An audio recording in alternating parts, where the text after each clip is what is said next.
I was about to say good morning, and then I realized, my friend, it is 12:11, and we have not gotten started cooking yet. I meant to start about 2.5 hours ago, but you know how things go in life. Sometimes that doesn't happen.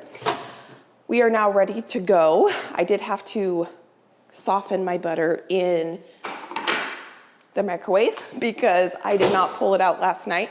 I also went ahead and had to warm up some eggs for room temperature because we are making a beautiful cake today. We're actually making a lot of recipes. One of Josh's really, really good friends has this incredible job opportunity in London. So he's gonna be moving for the next couple years. So I want to have a dinner celebration before he goes, and his parents are gonna come over, and it's just gonna be a really nice evening tomorrow night. So this is the menu that I'm gonna be making. We're gonna do a spring themed dinner because one, it's spring, and I haven't had a dinner party and it feels like quite some time, and I've wanted to do a spring themed dinner. And the rhubarb in my garden is growing like crazy. So I figured this would be a good time to use it up and kind of theme the whole menu around what is starting to be in season. I went to the farmer's market with my family over the weekend. We picked up a few things from the farmer's market, and then I tried to base my menu around the few things I could find that were grown locally and in season. And then I picked up at the grocery store other seasonal produce to fit the theme. So we are going to start by making a vanilla cake with a vanilla pastry cream, rhubarb compote, and a mascarpone whipped cream icing. I'm gonna do part of that today. That's why I just preheated my oven to 350 degrees, and I had to soften some butter and warm up some eggs. These eggs I took out of the refrigerator a minute ago, and they were stone cold, so I went ahead and put some warm water in them, and they are now nice room temperature. They sat in the water for about 5 minutes. So that's the cake we're gonna make. We're gonna do 2 spatchcock spring chickens with a lot of really yummy like spring flavors. We're gonna do 3 side dishes. We're gonna do sugar snap pea salad with a pickled cherry, which sounds delicious, and pistachios. We're gonna do a farro salad with spring peas, arugula, and green apple. And for our bread, we're gonna do a pull apart sour cream and chive rolls. And then I just told you what we're gonna do for dessert. And for the drink, I'm gonna make a rhubarb ginger margarita. Now, here is all of the things that I need to do for the dessert: sugar snap pea salad, farro salad, chicken, and rolls that we're gonna do today, the day before the dinner party. And then this is my list of things I need to do tomorrow. Basically, I wanna prep all the food, set the table. I got a few new table decor item things or dish set stuff. So I'm really, really looking forward to how this table is gonna come together today. These little glasses have been on my wish list for years, and we just got new bees on our property. And so I thought this was the perfect time to go ahead, honeybees, to get those glasses. And we're gonna set the table with some of the beautiful kind of in-season flowers I got from my local store, plus my mother-in-law's garden. She gave me these lilacs yesterday. The majority of the recipes that we're gonna be making are gonna come out of Claire Saffit's book, Dessert Person. I will link her book along with Joshua McFaten's 6 Seasons. I got this book for Christmas. Both of these books actually were gifts. And I am going to cook my way through this book this summer. He breaks it down into spring, early summer, late summer, I think early fall, late fall, and winter. And I'm really looking forward to learning how to cook like Joshua McFaten. Joshua McFaten, if I'm saying his name correctly, I might be not saying it correctly. He is a local chef. He has 2 restaurants in Portland.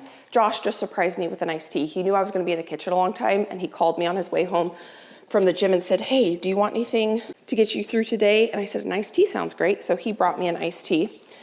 And so Joshua McFaten, he has 2 restaurants in Portland. One of them is an Italian restaurant called Ava Jean's. One of them is a Mediterranean restaurant called Tusk.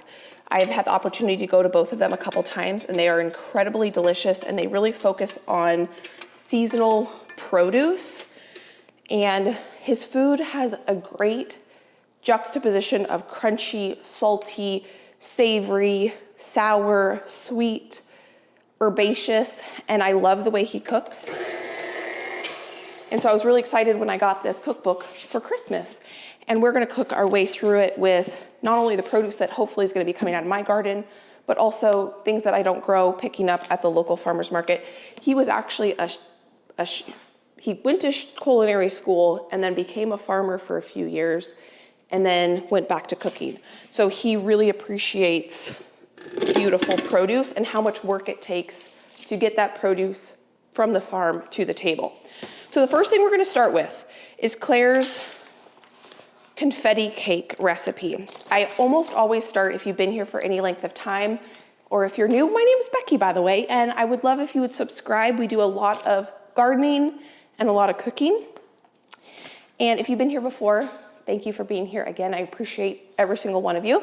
And what we're gonna do is we are going to start by making Claire's cake, and I'm going to adapt her confetti cake to have a spring theme. So this is the cake we're gonna make, but instead of adding sprinkles, I'm gonna make the cake exactly as written, but we're gonna leave out the sprinkles, and then we are gonna fill it not with her cream cheese frosting that she recommends, but with a rhubarb compote that we're gonna make from the rhubarb in my garden, and this vanilla pastry cream that is incredibly delicious, because I have made this one time before. So I think I started saying this earlier, I almost always start with, I need to make myself a little bit of room here, the cake, because generally that has to bake for quite some time, and I can get the cake made up and then we can do other things while the cake is cooking. I like it when my appliances work for me. And I am going to weigh out all my ingredients because I know Claire would be proud of me if I did that. So I have my scale out here, and this is a very unique cake in that we're actually going to mix together all the dry ingredients with our fat. So you'll see. The first thing though we need to do is weigh out our flour, and we're gonna mix all of the dry ingredients right in our mixing bowl. This recipe does call for cake flour, so I went ahead and picked it up, but she does give in the notes section, if you don't have cake flour, how to substitute using all-purpose flour.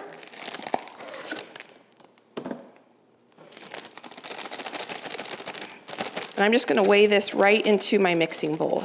No need in getting another bowl dirty. Uh-oh, hopefully I have enough. I think I'm just gonna have enough flour here.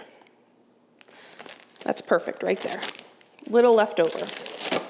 Now I'm gonna zero out my scale, and I'm gonna go ahead and weigh out my sugar in with the flour, so it's kind of different than most recipes.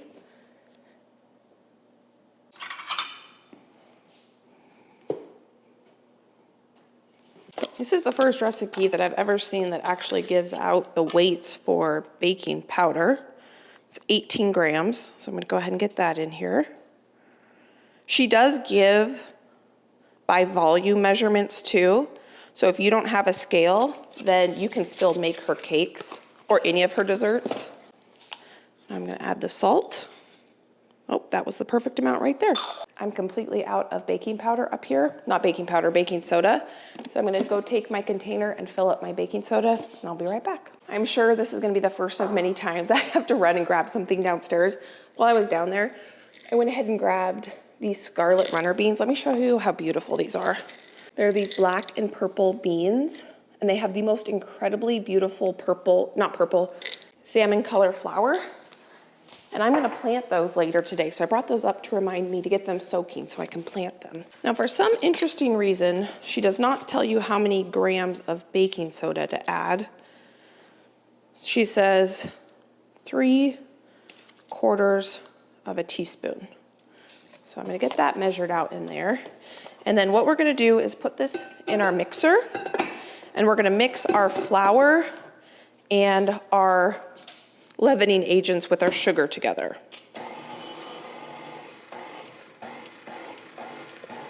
Now this is where it gets really interesting. We're gonna take this back off, put this back on our scale. I'm gonna zero my scale out, and I am going to cut in our room temperature-ish butter. I'm just cutting it into a little bit smaller pieces. Now I'm using a really high quality butter here because this is a vanilla cake and I want it to have good flavor. It took me a very long time to get comfortable weighing out my ingredients because that's not the way I was grown up. I grew up using cups, but the more I do it, the more I like it because you actually use less dishes because I'm just measuring everything into this pot and you don't get as many cups and spoons dirty. And with how much cooking I'm doing today, I can appreciate that. Now again, this is where it gets weird because we're supposed to add the butter, the buttermilk, and the oil, and then we're gonna mix it together. And I can just go ahead and weigh out the buttermilk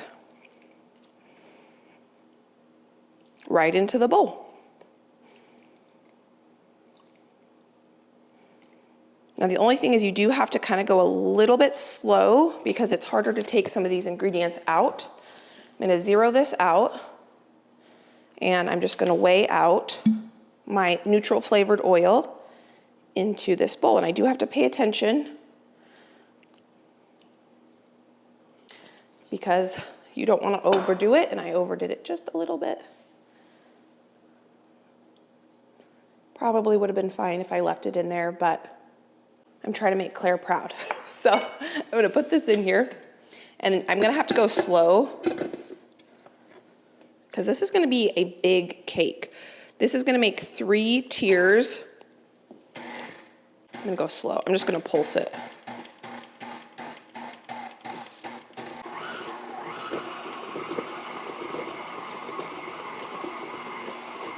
Now what we need to do is get the eggs prepared.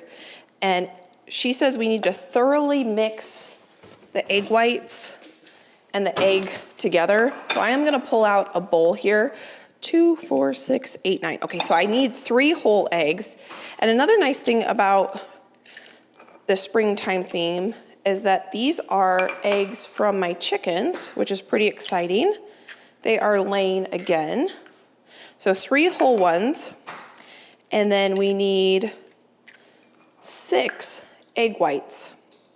And I want to keep the yolks because we're going to be making pastry cream. So we should be able to, I should look up the recipe. I didn't even realize this till just now. That it's kind of perfect that we're making a pastry cream for the filling of this cake because we'll be able to use some of these egg yolks in that pastry cream. So let's take a look at our pastry cream recipe. Let me put my finger here so I don't lose my spot here. She has a lot of recipes in this book that are kind of standalone so that you can kind of make up your own flavor profiles if you want. I had stickers in here or pages in here. Now I don't know where they went. Oh, here we go. Okay, that's the pull apart sour cream and chive rolls. 5 egg yolks. Perfect. So I'm going to save my egg yolks in this bowl for the pastry cream. 1. And we'll put our egg whites in the bowl for the cake.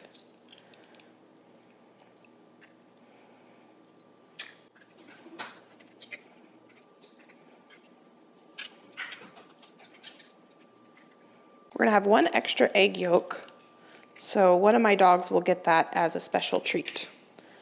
Put that in here. It's okay if a little egg yolk gets in that because there are 2 whole eggs in there. Now I'm gonna add my vanilla, which I'm gonna measure with my heart. Big old splash of that. And a little bit of almond extract, which I am gonna measure with the lid because we don't want too much of that. That can easily be overdone. Smells like French toast. So I'm gonna go ahead and scrape the sides and the bottom. And at this point, this is when you would mix in the sprinkles. I'm going to skip the sprinkles because we're gonna flavor this with rhubarb instead of funfetti. I have a go-to chocolate recipe, cake recipe I like to make, but I do not have a go-to vanilla cake. So that's why I thought I would try hers, and I'm sure it's gonna be incredibly delicious as long as I don't mess it up. She said to mix it for about 2 minutes, and while that's mixing, I should be able to get my pans ready. Now the recipe calls for 3 9-inch cake pans. I do not have 3, I have 2. So what I've done in the past in these instances is I use my 8-inch cake pan and I have this be the middle layer, and then I use frosting to kind of cover up the fact that I don't have the right size cake pans.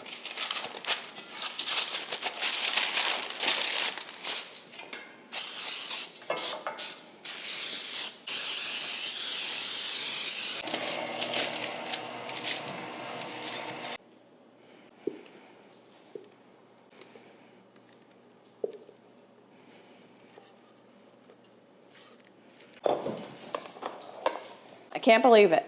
The first thing is finally going into the oven.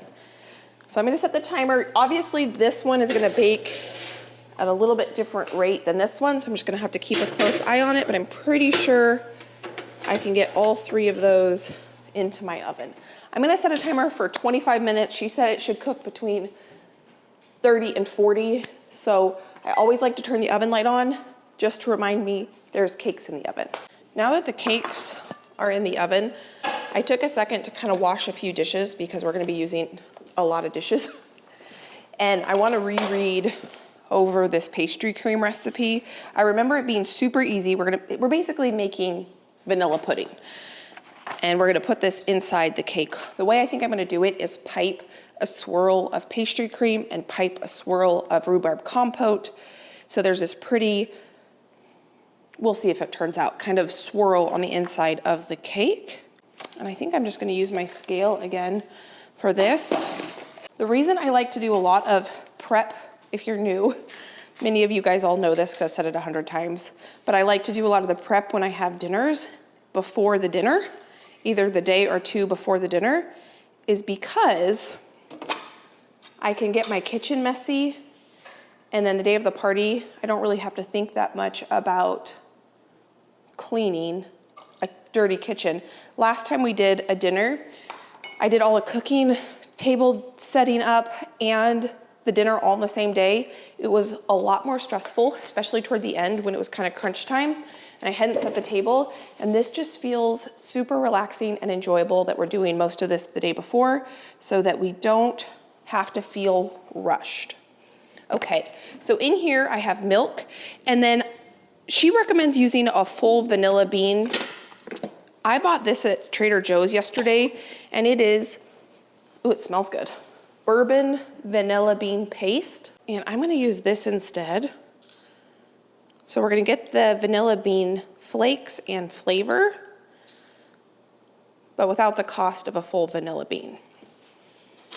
So I put 2 teaspoons of this in there. Hopefully that wasn't too much. I'm gonna get this on the stove to heat up. Now in this bowl, we are going to measure out our sugar, our cornstarch, and our egg yolks. And we're gonna whisk this for about 2 minutes while our milk heats up. It's gonna look super thick and dark yellow, but the longer we mix it, the lighter it will become. We want it to kind of be ropey, to have it come off. See how dark yellow it is right now? That's probably because my eggs are from my own chickens and they eat a very rich, delicious diet, but it also will lighten up when I incorporate a bunch of air into this. While the milk is heating, and I'm gonna finish whisking that, I'm gonna go ahead and grab out a bowl, because we are going to strain our pastry cream or our vanilla pudding after we cook it, in case there's any weird lumps in it. Here you can see now it's really light and fluffy. I've been whisking this for quite some time. My milk is pretty warm now. I don't want my milk to really boil. I'm gonna turn my milk down, and I'm gonna take a measuring spoon, and I'm gonna start tempering these eggs. It's always hard to do kind of one-handed.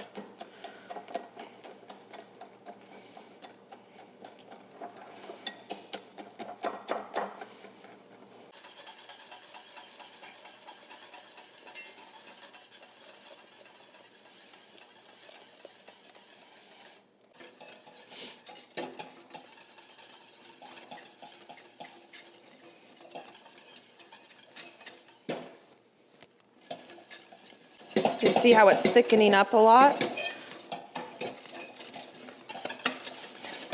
Okay, I think we're gonna call that good because that's gonna thicken up as it cools.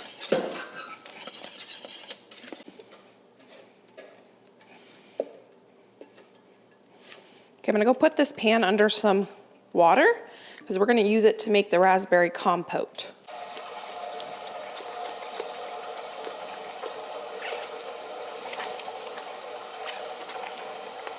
I just took the first cake out of the oven. The other two are not quite done. And what I'm gonna do with this pastry cream, I'm gonna take a piece of parchment paper. I'm gonna lay it on top of my pastry cream so that I don't get a crust on it. And now I'm gonna pop this into the fridge, and 2 of our 3 components are done for our cake. I have the pan soaking so that we can go ahead and make the compote that's gonna go in the cake. And while we're making stuff on the stove, I think I'm gonna grab another pan out so we can make the rhubarb simple syrup for the cocktail that we're gonna have. I figured since my cakes only have a couple minutes left, instead of running outside to do some harvesting, I want to do some picking up, and let's see if I can have this kitchen stay relatively tidy throughout this cooking day. I don't think we need the KitchenAid mixer again. These eggshells will go to my chickens. I do need this. Actually, no, I don't need that, I don't think. We'll need the KitchenAid tomorrow when we make the frosting. That's the one thing I'm not gonna make for the cake today, because the frosting is going to be a mascarpone whipped cream frosting, and I don't want to make that today. So I'm gonna make that tomorrow, and we'll decorate the cake tomorrow. And we're gonna decorate the cake with some fresh flowers out of the garden. But I can already tell these cakes are done. They were almost done last time I checked them. Yeah, perfect. So we're gonna get these out of here. I'm only gonna be able to carry one at a time. We're gonna let these cool for about 10 minutes.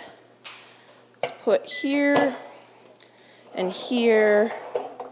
Okay, so let's go get the rhubarb that we need and the thyme that we need we need thyme for 3 or 4 recipes. I don't think we need the oven again today. So we're gonna get thyme and rosemary. Not rosemary, thyme and rhubarb. You can see how beautiful my rhubarb is. It was more beautiful, but we kind of had a catastrophic failure. I was pulling my hose and this planter fell and kind of broke a bunch of them. So I actually used a bunch of this rhubarb because it got pulled off. But today we need rhubarb for a couple things. We need it for the garnish for the cocktail. We need it for the simple syrup for the cocktail. And I'm gonna harvest from this middle plant because I haven't done much harvesting from it yet. Let's see. Obviously, this is gonna be washed really well before we use it.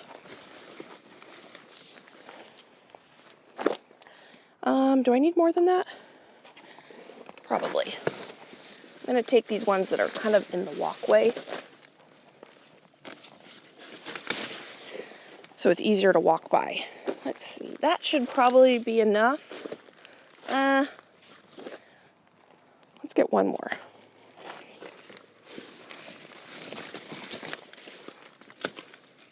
So what I like to do with the leaves, because you cannot eat rhubarb leaves, they're toxic, but once they compost, they're fine. So I like to put those in my garden.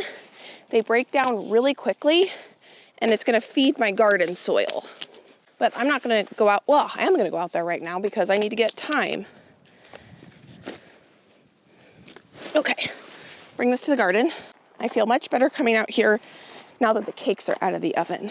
After this dinner party, we are gonna spend a lot of time out here finishing planting up the summer crops. But I don't have time to do that today. So you're gonna see what I'm gonna do with this rhubarb. I'm just gonna plop this in this bed. Nothing's in this bed yet. We're just gonna lay it here and let this feed the soil. Just like that.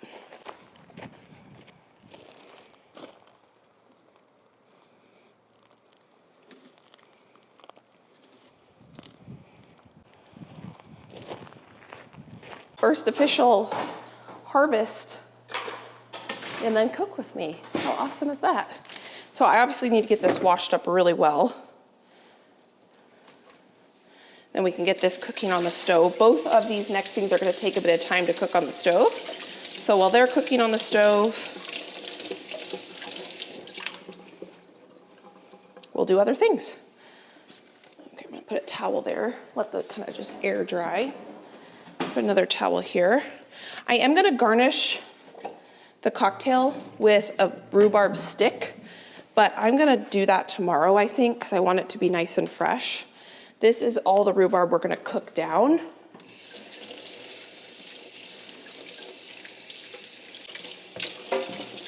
I probably harvested a little too much, but it'll keep growing throughout the season, and I have a lot more where this came from.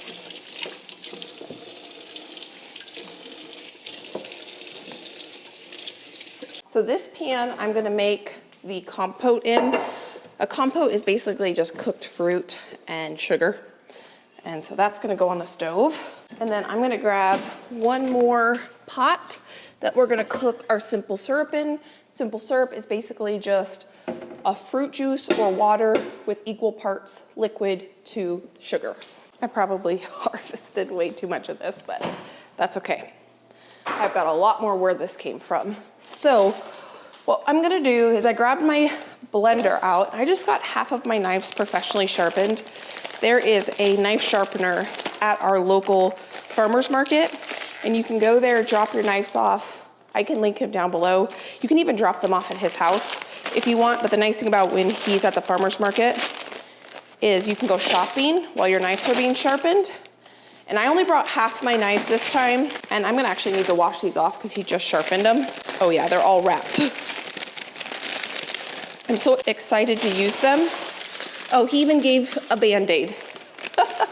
Uh-oh, I'm gonna have to be careful. But this is him right here. What is it? Patron saint of knives.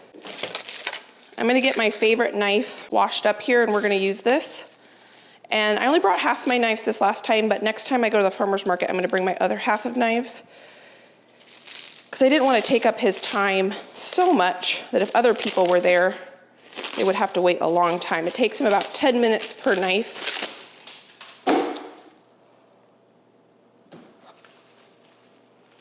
Whew, that's sharp. The first thing I'm gonna put in this pot is rhubarb for the compote. That's so nice. And they don't have to be perfect because it's gonna cook down. And I will probably thicken this with a cornstarch slurry. And whatever compote we don't end up having for the cake,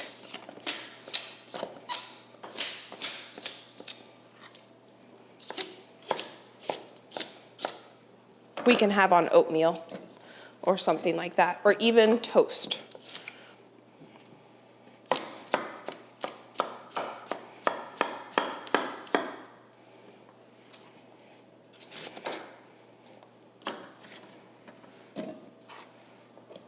I'm gonna add a splash of water, and I'm gonna start with 1/3 cup of sugar, and we'll taste it once it starts cooking down. I think I can go ahead and turn these cakes out while I'm standing right here so that these aren't on my stove while the stove is cooking. Beautiful, they smell incredible, and they came out of there beautifully. Now we need to juice this rhubarb, and obviously it's not very easy to juice rhubarb. So I read a couple different ways on how to do this online, and I did a test cocktail over the weekend, and I kind of made up my own thing, but I can link the recipe that I got inspired by down below. And all we're gonna do is actually use our blender to make our juice. And I'm gonna try to use the more red parts of my rhubarb. These big ones probably should be cut a little bit just to give my blender a little bit of help. This knife, so nice.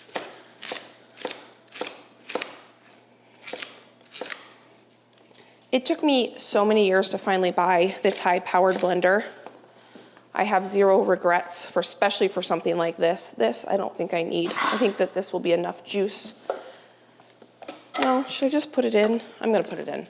We're gonna make a lot of rhubarb simple syrup. You know what I could do with a simple syrup?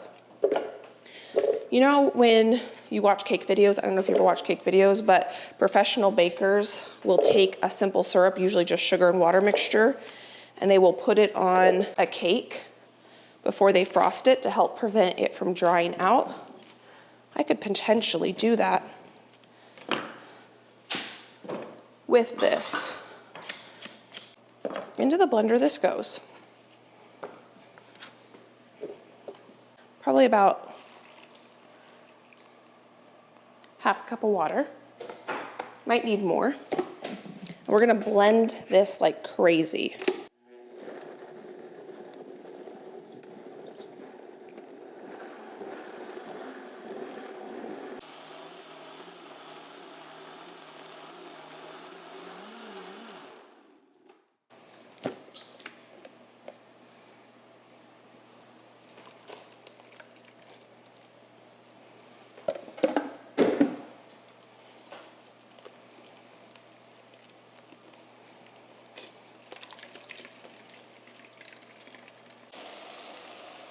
Gonna put my rhubarb juice in this back burner.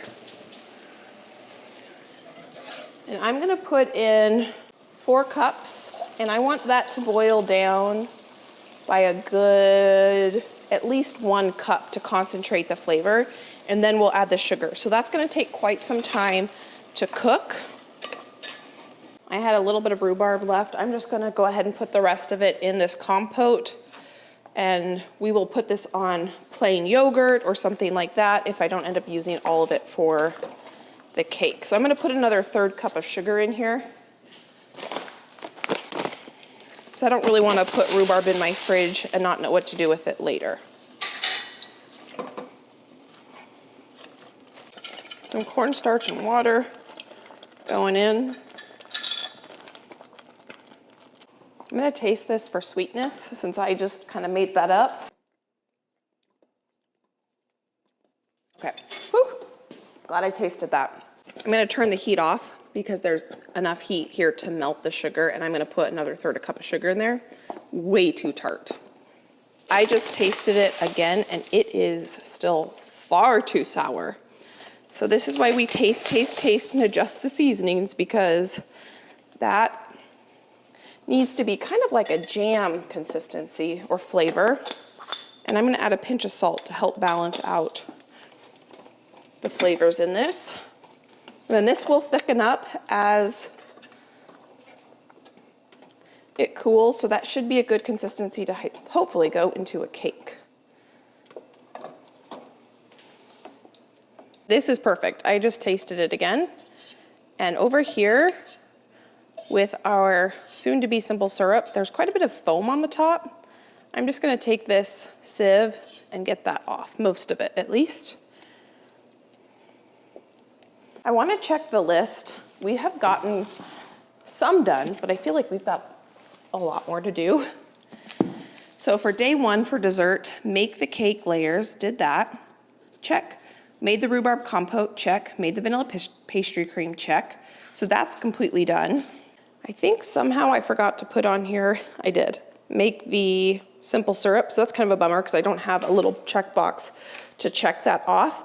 So let's go ahead and move to the 2, you know what, let's do this because this is gonna be easy and we're gonna be able to get this done quickly. We're gonna go ahead and prep the chicken so that it can brine overnight. I decided I'm actually gonna make the farro and have this cooking while we prep the chicken because I think this is gonna take a long time to cook. And we're gonna toast this. Joshua McFaten talks about toasting your grains in a fat before cooking them. And so that's what we're gonna do. Okay, so I have to read, I'm just gonna cook them according to the directions on the back, except for I'm gonna toast it first. You know what? This gives directions on how to cook it in a Instapot. I think we're gonna cook this in the Instapot. Let me get it out. This is gonna be the base to one of our salads. Farro is something new to me. I've never cooked with it before. It is a type of wheat, and it's supposed to make a really good salad. So what I'm gonna do in this slow cooker, I have it set on saute. I'm gonna add a couple tablespoons of butter, and I'm gonna cook 2 cups of this. And another thing I'm gonna do different than is on the back of this particular package is I'm gonna substitute the liquid. I'm gonna use some chicken broth and water instead of just water. Josh talks about that too. I'm gonna let this toast for a little bit though first on the saute mode with the butter before I do the next step. I should have let that butter melt fully before cooking or before adding the grain. I bought some spring peas to go in this salad. It's gonna be a very veggie heavy salad with a ton of herbs, but I need to blanch the peas first. So I'm gonna get a pot of water on to boil so that I can have this boiling while this is going, and then we'll get going on the chicken. I'm always trying to think of how I can try to maximize my time in the kitchen. This is what I'm looking forward to the most. And so I'm gonna save that to the end to do the flour arrangements. I was wondering what that crackling noise is, and it is my butter. I don't need a lot of water because it's not a lot of peas that I have to boil. It also looks like this is reduced down, so I pre-measured out my sugar. I'm gonna get that in there. I also started my dishwasher, so my dishwasher is running. And I'm gonna mix that and just let that sugar dissolve. And now our simple syrup for our cocktail is done. And this is cooling before I transfer this into a different dish and get this into the fridge. I'm gonna add 2 pinches of salt.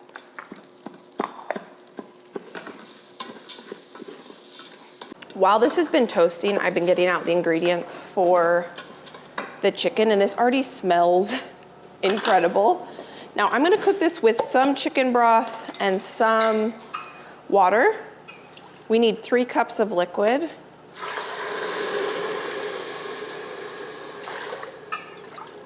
I'm gonna start with chicken broth, and I'm gonna go get some more water, and we're gonna do 3 cups of water.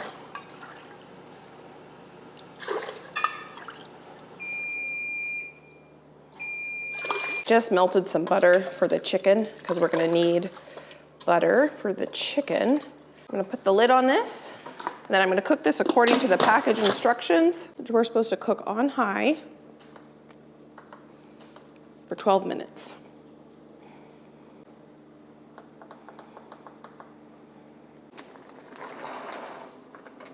While my peas are cooking, I'm gonna make up my rub real quick. This is gonna come together really quickly. I have a recipe that I'm gonna link down below for you that I'm getting kind of inspired by, but I'm just gonna kind of make this up.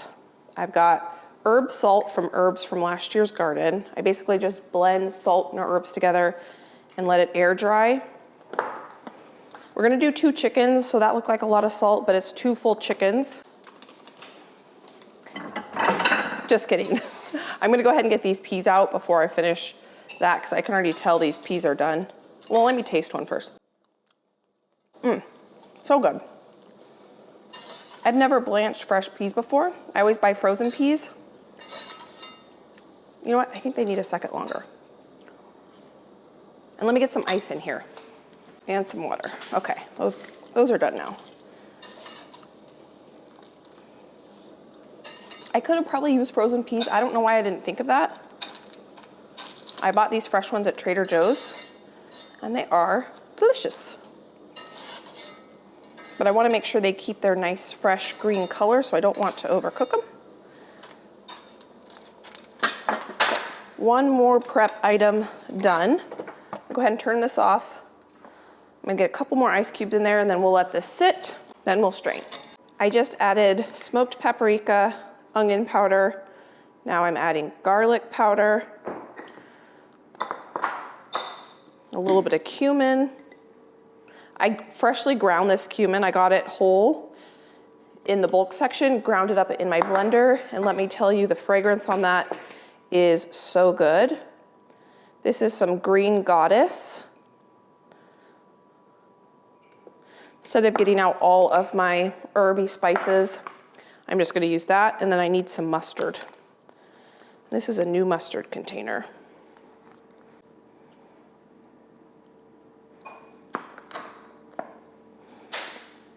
And then black pepper. So I'm trying to think, what would I do for 1 chicken times 2? Now I'm gonna mix all of these herbs and spices in with my butter. I might pop this into the fridge for a few minutes so it's not quite so liquidy. It'll be a little easier to put on the chicken. So here you can see the butter has thickened up just a little bit because I had that in the refrigerator for a few minutes, and now we are going to do what is called spatchcocking a chicken. If you are new to this, it is basically you just take your knife and you run it along the backbone. You can do this with any sort of poultry, and you cut the backbone out, and then you break the breastbone, you lay the chicken out flat, and you can get a nice even cook on your chicken or turkey. Those are the only two birds that I've ever done this with. And it's my favorite way to cook turkeys and chickens because you also get more surface area, you get more skin just kind of laying flat in the oven. And so you get a nice even brown. And let me tell you, the last time I did this was at Thanksgiving, and it was a little bit of a challenge because my knives had not been professionally sharpened for 4 years. I used to get them sharpened more regularly, but it's just been kind of like out of sight, out of mind. And it is so nice having sharp knives. A knife and a cutting board are two of the most important, essential pieces of cooking equipment. And a sharp knife makes the job of chopping and cutting just so much more enjoyable. If you don't have a sharp knife, 1, go get yourself a sharp knife, or 2, go get your knives professionally sharpened if you can find a local sharpener in your area, because it is so much more enjoyable chopping when you're not fighting against what you're trying to chop. And so spatchcocking these chickens was much easier today than it was last November. So now what I'm doing is I'm just running my fingers up along the breast and between the breast, like the meat of the breast and the skin, and the thigh and the leg, so that I can work this butter up underneath that. And then I'm also going to go ahead and rub the extra butter that I have all over the chicken. And I was trying to figure out how I was going to roast these because the recipe that I'm following says to put them on a wire rack. I do not have a big enough wire rack to roast 2 chickens. The rack that came with my roaster pan would not fit 2 chickens spatchcock like that. So then I had the idea I could just layer the bottom of my roaster pan with a ton of veggies, not to eat. That wasn't my original plan. These veggies were going to be just for propping up the chicken and adding flavor to the broth, so that when we make a gravy, I'm not sure if I'm going to make a gravy, but of course I made a gravy and it was delicious, or sauce, whatever you want to call it. I don't know if it traditionally would be called a gravy. But my idea was that these herbs and onions and veggies were going to be just to flavor the sauce and lift the chickens up off the bottom of the roaster pan. But the carrots that I end up putting in here are carrots from last year's garden that I harvested about a month ago. And we end up eating those, and they're delicious because I put them on the bottom. You're going to see what I'm going to do. But first what I'm doing is just layering a couple onions that I'm slicing to kind of give a little bit of elevation so that the chickens aren't going to sit directly on the bottom of the pan. Now I'm putting these carrots that I washed and peeled in here, and we end up eating these carrots as roasted as carrots because the drippings from the chicken just made the best carrots, and they were perfectly tender. They were in the oven for about an hour and 20 minutes, and it was the perfect time to get these carrots perfectly cooked. Now I have a ton of fresh parsley. I put some thyme that we just harvested, and now I'm going to go ahead and put the chicken that has been thoroughly seasoned on top of this, cover this, and just pop this in the fridge, and we will take this out of the oven tomorrow and roast it. I love a recipe like this where it is completely done. All I'm going to have to do is throw it in the oven and make a sauce. So that is what the farro looked like. I was a little worried that it was super runny, and the recipe on the back of the package said just drain the excess liquid and then let it cool or eat it hot. This stuff has so much flavor. I have never made it before, and it is one of my new favorite things. It is so good. I can't wait to show you how this farro salad comes together. So we get to check a couple things off the list. Not just flour arranging is something I've been looking forward to, but these salads right here, these components specifically are something that I'm very excited about getting prepped. So one of the recipes in Joshua McFaten's book is let me look it up now, caper raisin vinaigrette. And I realize I am missing a huge component of this recipe. I am missing the anchovy fillets, but I am going to just adapt this recipe and make it work, and it's still gonna be incredibly delicious. I'm gonna take his idea and some of his tips and tricks to hopefully make something just as delicious. We're also gonna make 2 different kinds of pickles for these 2 salads. He talks a lot about pickles and how pickles can add a huge amount of flavor to dishes. And one of the pickles he recommends to make is a cherry pickle, which I've never thought to pickle fruit. And he says his favorite pickled fruit is actually pickled cantaloupe, which sounds incredibly interesting to me. So what we're gonna do is first soak our golden raisins with some white wine vinegar. And let me think, this recipe is for the farro salad. The pickled cherries is for the sugar snap pea salad. And I'm gonna cut these cherries in half for 2 reasons. One, I need to take the pit out and I don't have a pitter, and I want them cut in half for the final dish. So I'm just gonna take a minute here. Oh, I figured I would get the raisins soaking because those need to soak for at least, he said, like 20 minutes before we actually make that dressing. So I'm going to prep these veggies while that soaks. I also got some radishes from a local farm. Before I had my own garden, I used to volunteer at a farm. Well, I volunteered there once, and I used to buy produce from them all the time at the farmer's market. And they are who I bought those radishes from. It's actually the same farm that I buy some of my seed garlic from in the fall to plant in my garden. And so I am going to fill this jar with cherries, and then we are also gonna pickle the radishes. The pickled radish, I think, is gonna go in the farro salad. One thing Joshua McFaten talks about a lot in his book, 6 Seasons, is trying to layer textures and flavors, and he likes to leave a lot of herbs whole. So after I get the veggies prepped and we get these pickled, I also want to prep a ton of fresh herbs for these different dishes. But he recommends not to chop everything into small bits, but to leave your basil leaves whole, leave your cilantro and parsley leaves whole, so that you get this big burst of just herbaceous deliciousness. And so this is what I'm going to do for the first time with these 2 salads that we're going to make, and it is so yummy. So I'm excited not only to share with you how the farro salad turns out, because that is a new favorite of mine, but also how this pea salad turns out. So here I just layered about halfway up the cherry jar. I put a layer of fresh thyme, and then I'm going to go ahead and fill the jar all the way to the top with cherries. When I saw this recipe, I was very intrigued. I actually don't really like cherries that much. I wish I was someone who just loved when cherries became in season, but I never have. But something about this recipe just drew me in, and I'm excited I tried it because they are so good. So I went ahead and I'm going to go ahead and make the brine now for the pickles. He has so many different pickle recommendations, and he just has like this standard brine. And then he talks about how you can use this brine in different ways. And he gives a bunch of different kind of recipes that you can make. And so I'm going to go ahead and get this brine made up on the stove. I want the sugar and the salt to dissolve. And now I'm going to go ahead and slice up these radishes super, super thin. Both of these pickles are just a quick pickle, meaning we are not going to can them or jar them.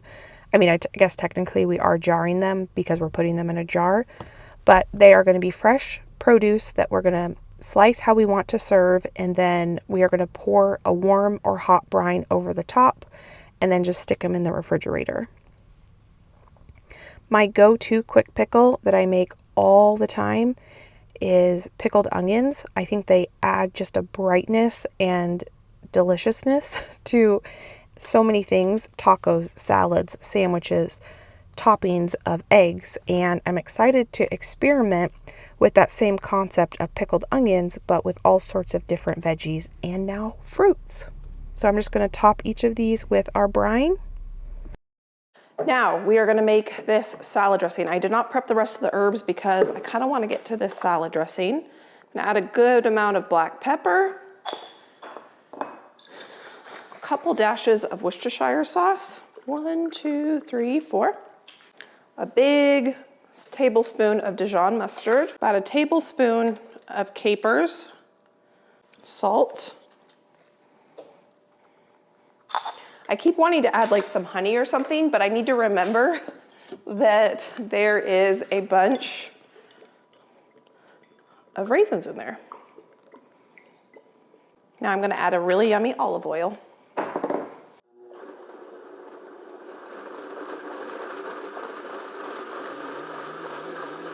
Now this is very different than any sort of dressing I've ever made before, so I'm really curious to see what this is going to taste like. It's like super creamy.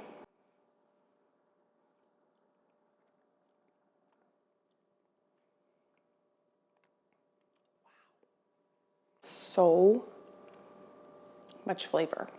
I think I'm going to add a little bit of honey because this is pretty tart still, and we're going to put pickled vegetables in there too. So I'm going to add about a tablespoon of honey.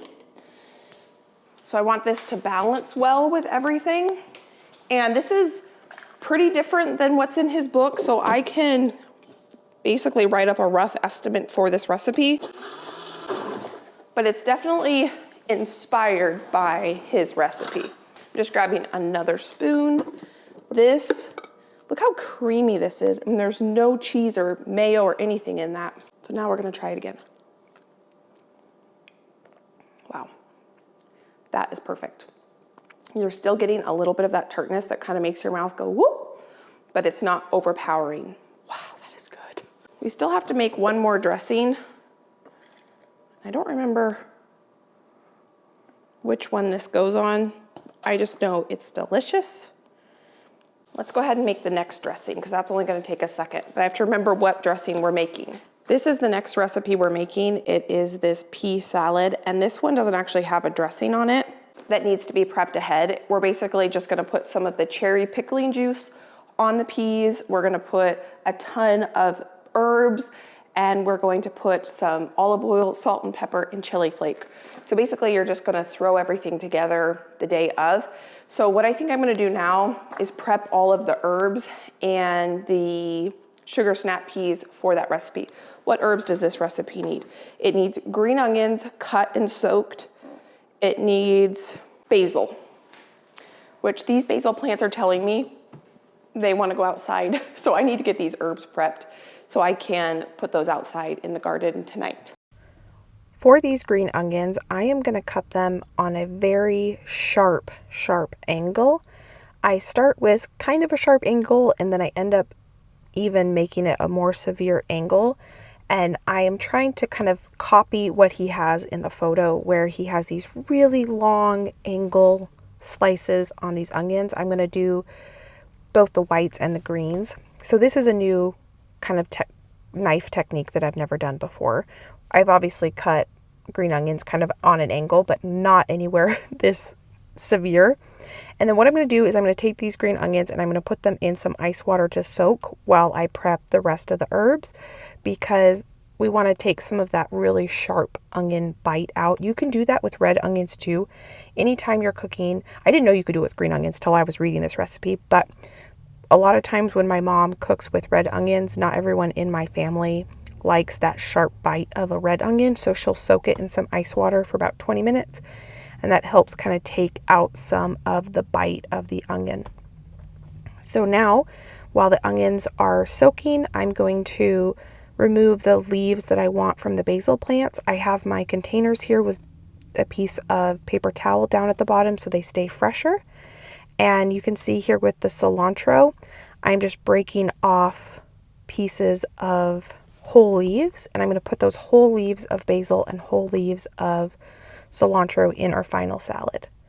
And then this is the farro. I wanted this farro to cool quickly, so I put it on this cookie sheet and I popped that in the fridge so that it would cool quickly. And now I'm going to put it in the bowl we're going to serve tomorrow.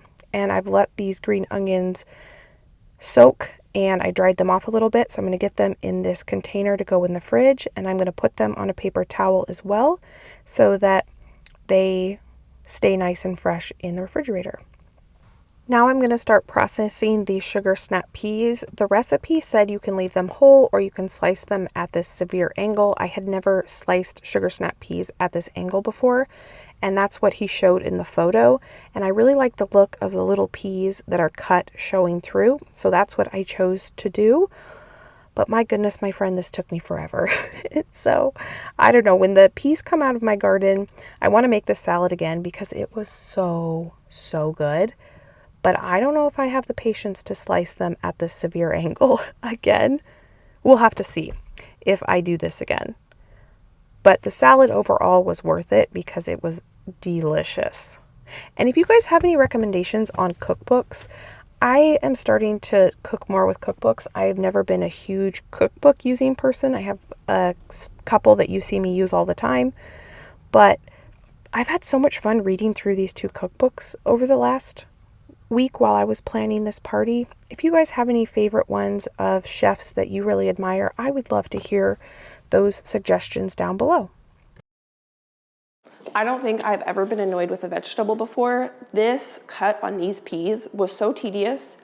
I was slightly annoyed with them, even though I chose to make them this shape. This is the shape that he has in the picture on the recipe. He says you can leave them whole, but I thought that the nice thing about this shape is there's lots of nooks and crannies for the dressing, and it's gonna be a nice texture, and it matches the onions that we cut. So I'm gonna get those covered. I think we have done all of our prep today. Let's see. So we pickled the cherries, we chopped the peas, and the dressing doesn't really need to be made because it's basically, we're just gonna throw olive oil and things like that on this. We don't have to actually make a dressing. We made the balsamic vinaigrette. I washed all the herbs for all of this. Oh my goodness, okay, so the whole first page of prep is done, which is awesome. I did not wash the chives for the rolls. I have not weighed out the roll ingredients. I've not set the table. I've not made the flour arrangements. I have not cleaned the powder room, and I have not vacuumed the main area. So that's still what needs to be on the list. But let me just show you a little reality of what the island is looking like. I guess it's not super terrible, but it needs to be addressed. And then I can get going on making the flour arrangements. I need to cover these, and then all of the herbs and the peas and everything is gonna go in the fridge. I was letting the simple syrup cool down to room temperature. This is our compote, it's at room temperature. I need to obviously clean the counters because there's some herbs on the counter. Our cherries are stunning. I mean, look at how beautiful those pickled cherries are. I think the radishes are really pretty too. And this, this raisin, I'm gonna call it a golden raisin vinaigrette. I think golden raisin vinaigrette sounds better than just raisin vinaigrette. This is cooled. Now, I was a little worried that this was gonna be mushy and gummy because I think I may have overcooked it even though I followed the directions exactly. But the flavor of it is incredible and the texture is really good. It's really got a good chew to it and it is so yummy. So I'm just covering up these peas. Let's see, what am I gonna do here? The pickled cherries go with these peas, so I think I'm just gonna put things with where they go. The basil goes with these peas. The plastic wrap doesn't really like to stick to the wooden bowl, so I'm just gonna tuck that in around there. The peas go with the farro, and half of these herbs go in here, half these herbs go in here. So I'm just gonna go like this, and I'm gonna go bring all of this out to the outside fridge, and then I'm gonna finish cleaning in here. I actually think I'm gonna use one of these reusable produce bags. Maybe we'll just go like that. So I don't want those to dry out. And then I will just stick them in this bowl like this.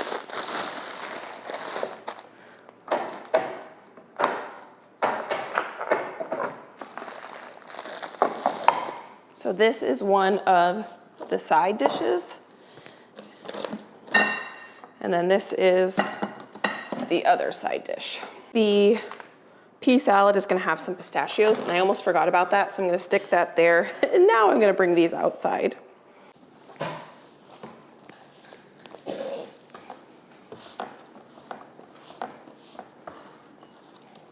So I don't think I'm gonna totally clean these counters yet because I need to make the flower arrangements. I think that's the last thing I'm gonna get to today. Oh, I need to juice the limes. Okay, so this is for the chickens. So I only have so much time that I can devote to doing stuff tonight, and then I need to call it for the evening. So I think I'm definitely not gonna get to setting the table, which is fine. I can do that tomorrow. And I'm not gonna get to measuring out all the ingredients for the bread, which is fine because I wanna make the bread anyway tomorrow. So what I'm gonna do is we're gonna do the flower arrangements. I want at least 3 for the table, 2 for the table, 1 for my entry or the powder bath, and then I wanna put something up here now that the basil is outside. I want a little pop of color there. So I think I have plenty of flowers to do that. I bought a whole array of flowers, and then these are from my mother-in-law's garden. And the theme is kind of pinks and oranges and wildflower-y-ish. So I've got my 3, these are actually candle holders that I got at IKEA, but I've used them as vases for flower arrangements, and it works really well. And what I've done is I take tape, and I put tape on the outside here, and I kind of make a grid. My hands are stained purple from the cherries. I probably should have wore gloves when I did that, but I do not have surgical gloves. I should get some. I really should. So I'm gonna make a little grid here. And this worked really well last time. And then I'm gonna start cutting flowers and putting them in here. I got these flowers yesterday, and I think it was perfect because they were basically closed, and I'll be able to enjoy them today, and they'll be nice and open tomorrow, and they'll fill these vases out nicely. The last dinner party that I had, I bought the flowers, I'm pretty sure the day or the day before the dinner party, and everything was closed. Like the buds were still pretty closed, and they actually looked better the next day, which they still looked pretty the first day, and I was able to enjoy them. But I think these flowers are gonna be just perfect for the party. I think 2 will probably only fit on the table, but if I have an extra, I'll put it, like I said, in the entry or the powder bath. And the flowers smell amazing. It's been amazing having the flowers in the kitchen all day, especially these lilacs. I actually got this lilac bush for my mother-in-law, Josh and I did. They're in Woodland, Washington. I think in May, there is a lilac festival. And we went, I think it's right before Mother's Day, because we bought, my mom and my mother-in-law, a lilac bush that was this big, and it is probably 8 feet tall now. And that was probably 7 years ago. So I went over there yesterday to give her some tomato starts, and she gave me some of her lilacs. Making these flower arrangements takes a lot of my mental energy, and so I have to sit here and focus on it. I was originally going to do all 3 of them at one time, but I just couldn't make it work because I was just playing around, and it felt like the flowers were flopping around, and I didn't have enough space because I was trying to do it on the cutting board. I'm not sure why I was trying to do it on the cutting board, but that's what I was trying to do. And so then after kind of getting a little bit frustrated with the flower arranging process, which is not the feeling that I want when I'm making flower arrangements, I had the idea of doing one arrangement at a time, and that ended up working so much better. So I get the flower arrangement about 95% done, and then the other two, I can copy that, and then I end up putting in the greenery and the filler to finish all three of them off. And all three of these do end up fitting on the table and ends up becoming one of the most beautiful tables I think I've ever sat so far. And so it's awesome. We're definitely improving in this skill that I've been working on. And it's really funny because you know how Instagram knows you? Well, Instagram now is feeding me a ton of like wedding, florist, reels and bouquets and shop owners. And it's been really interesting watching all of these flower experts talk about their process.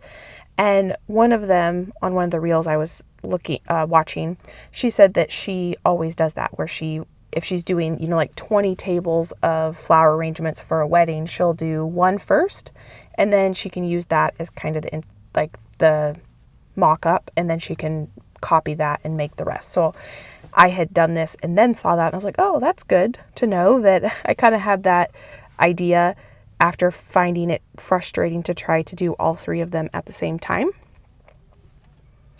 And what I probably should get is a little bit of chicken wire or florist foam. I have not bought florist foam because I just haven't really wanted to buy that. So that's why I've been doing this tape technique, because I did see this on someone's video. I've actually seen a lot of people do this tape technique, but I also see a lot of people using chicken wire, and you kind of bunch that up into a ball and then you stick that into your vase, and then you can, when you're putting the flowers in it, it acts as a grid to kind of hold the flowers in place. Because these are wide mouth, they're not technically vases, but you can use anything, is what I'm learning from watching all these videos, as a vase. But there comes challenges when you're using such a wide mouth vase to get the flowers to stick up straight. And so chicken wire is a good way to do that. So I think I'm going to try that next time. We actually might even have chicken wire laying around. I should probably just go look, because I might be able to find some. But what I have here, I don't remember what the little pink and orange flowers with the green center are. I can't remember the name of those, but I have a couple different shades of pink tulips. I have these beautiful bright pink peonies, and then I have, oh gosh, what is that called? Not calendula. It's a chamomile.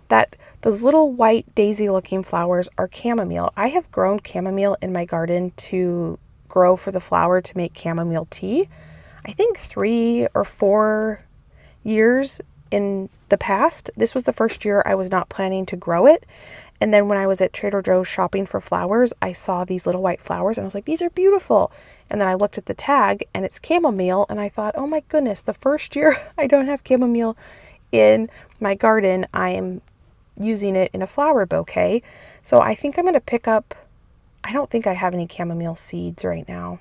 So I think I might pick up some chamomile starts to put into the garden for flower arranging, because it added, you're going to see at the end, it's the last thing I add. It adds this really romantic, kind of dainty touch to the bouquet.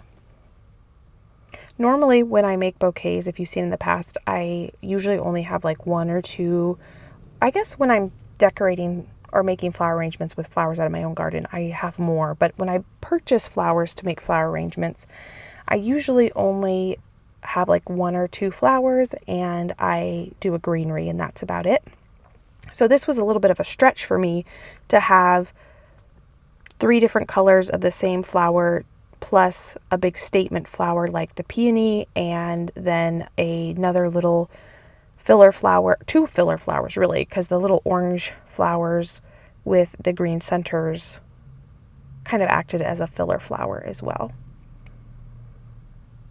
So I have a light pink tulip, and then I have these really dark pink tulips. And so the theme here is something that I've never done before either, where I'm working with more color. That's one thing that I'm going for when it comes to this table, is trying to stretch my color palette a little bit.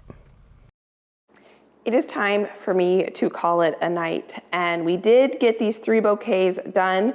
The only thing that I was not able to get done basically on my list that I wanted to get done today was set the table, but it is time for us to enjoy a family dinner. And so that is what I'm gonna switch my focus on to now. We're gonna have just a quiet evening. I do need to get these tulips up there because they definitely need to be vased up. I have some scrap chamomile. I might decorate the cake with some of this chamomile. I'd obviously need to wash it and things, or I might just decorate it with some of the flowers that I'm gonna harvest later out of the garden. But I'm pretty sure we officially got everything done except setting the table, cleaning the powder room. I think I'm gonna ask Josh to go ahead and give the powder room just a little bit of a look over, wipe down, and make sure there's new fresh towels. This is honestly what it's looking like right now. It always makes a big mess to put flowers in vases, and I love it. Normally, when the flowers are coming out of my garden, I actually take the vases out to the garden. I make the bouquets out there so that the greenery can just compost in my bed. I just put all the greenery in the bed, let it compost, and go from there. I will put these stems and things in my compost, and I will see you back tomorrow. These, I'm gonna get up there real quick though and clean this up. Good morning. It is pretty early, well before my family gets up. I was able to get up about 2 hours before they got up. I don't remember what time this was. I think it was around 6 a.m. And Josh did get a pot of coffee ready for me so that it would be hot. He knew my goal was to get up early and get the cake decorated and the table sat before my family got up. One thing I did do last night before I went to bed is I did pull out some baking dish or serving dishes so that that would be ready for me. And I did get out all of the table decor stuff and the placemats and the napkins ironed and all the dishes that I would need for the table. I went ahead and I got all of that out before I went to bed.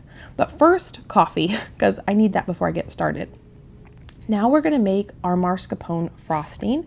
And I bought 2 things of frosting when we were at Trader Joe's, if you were with me. I bought the Trader Joe's brand of mascarpone cheese and just, I think it was a French brand. I can't remember what it was, but I bought both of them that they had. And they had the same ingredients, and so I thought it would be interesting just to buy one of each and give them a try. The French brand was the first one I tried. It was much creamier and less thick than the Trader Joe's brand, but it had a very, very mild flavor. It was just kind of like a sweet cream flavor. And the Trader Joe's brand was a little bit thicker and it had more of that like zing tang to it.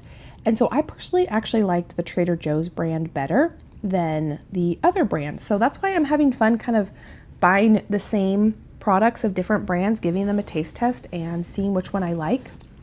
I think that they both would definitely have applications for different things, but for this mascarpone frosting, I don't think it would matter which one you use, but I liked that little bit of extra flavor the Trader Joe's brand had.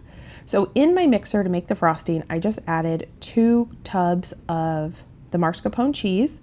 I added, which is an equivalent of 16 ounces of mascarpone cheese, 2 cups of heavy whipping cream, and some vanilla, almond extract, and I'm just gonna whip that together with about 1/3 cup of powdered sugar. I have never liked frosting. It's just not my jam. So when I eat cake, I eat around the frosting. And then I discovered this mascarpone whipped cream when I was making a tiramisu brownie.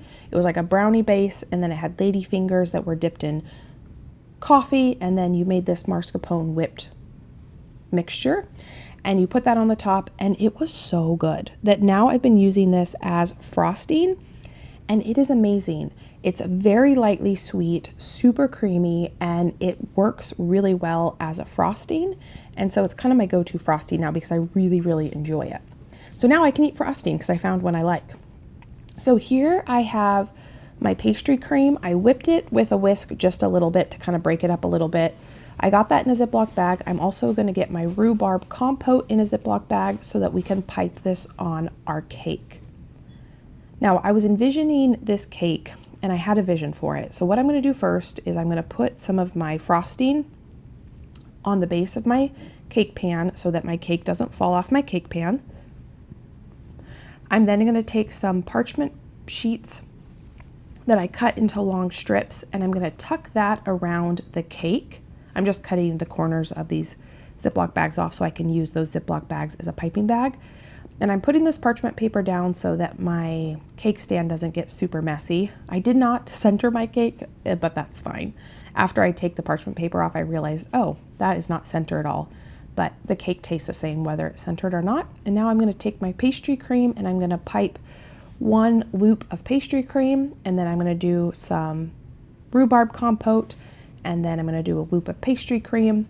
And in my head, I thought that if I did it in this pattern, when I cut into the cake, there would be a pattern, and it would be kind of an every other, I don't know if you'd call it striped, but it almost looked like polka dot pattern, and it worked. And so this was super, super fun. So you'll see when we cut into the cake how pretty this cake ends up being, not only on the outside, because we're going to decorate it with some flowers I harvested from the garden last night. I went out into the garden in the evening and I picked some flowers. I got them prepped. I put them in a Tupperware dish wrapped in some paper towels and threw those in the fridge. And you'll see what those look like when I pull them out of the fridge in just a bit. But I am cutting the kind of rounded dome part off of the cake so that this cake is level. And then I was right about here and I realized, oh my goodness, I forgot to put the 8-inch cake round in the middle of the cake, but I wasn't about to take this all apart. So I just go with it, and with some frosting, I'm able to make it so that you can't tell that there's a smaller cake on the top of these two larger ones. I'm kind of thinking as I put it on, oh no, what have I done? But you'll see, you're not going to be able to tell that there's a smaller cake on the top. Now, one thing I would have done different, because I was just kind of playing around with these different flavors and taking different recipes and combining them to make my own cake, basically, is I should have doubled the pastry cream. I definitely could have used more pastry cream, but I just made a single batch. So if I ever use pastry cream in this application again, I will just note to myself, make a double batch, because the pastry cream was so delicious in this, it could have used a little bit more. But here you can see how thick this frosting is. If you were with me and my mom when we did our Easter dinner, she made a frosting pretty similar to this for a chantilly cake. But the frosting recipe was super complicated. It had tons of different steps, and it was like a page long for the recipe, because you had to bloom gelatin in water, and then you had to microwave the gelatin, and then you had to whip the mascarpone separate from the whipped cream, and then you had to combine them all, and there was just a lot of steps.